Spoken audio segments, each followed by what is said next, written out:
सरांचा एकच व्हिडिओ ऐकला होता की रिटायरमेंट होण्याच्या आधी तुम्ही ही कोर्स करा. आज मी तुम्हाला रिटायरमेंटची डेट सांगतो. 31 डिसेंबर 2025 रोजी मी रिटायरमेंट घेत आहे.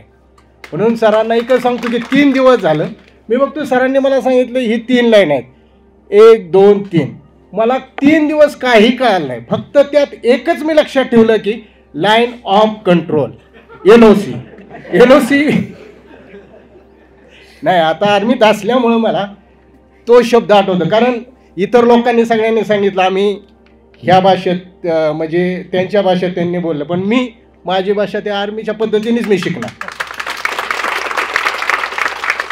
मला एकच आठवलं की त्या दुसऱ्या लाईनीच्या पलीकडे पाकिस्तान आहे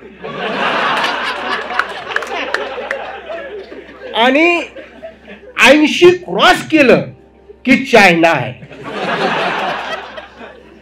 आपल्याला काय करायचंय, 50 क्रॉस केलं POK घेतलेला आहे आपण, काश्मीर आपण घेतलेला आहे, आपल्याला चायना घ्यायचंय आणि आपण चायना क्रॉस करून जाणार आणि तिथं होल्ड करणार.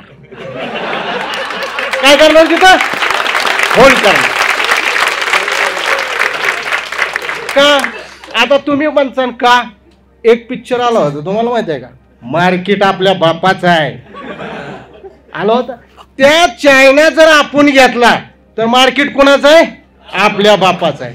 आणि त्या ठिकाणी होल्ड करायचं, एवढंच मला कळालं. मी काल सरासनी विचारलं, सर आम्हाला सॉफ्टवेअर चालवा येत नाही, आमची ड्युटी अशी आहे, मग काय करायचं? तुम्ही सुट्टी केव्हा येणार? सरांचा प्रश्न. म्हणलं 3 महिने. मग आल्यानंतर चालू करायचं. म्हणून मी सांगतो, कारण आपल्याला एकच करायचं की काही विचार करायचं नाही. आता गेलं तर फक्त एक करायचं, आपल्याला LOC क्रॉस करायची, पाकिस्तान क्रॉस करून चायना बॉर्डरवर जाऊन होल्ड करायचं आहे. जय हिंद, जय भारत.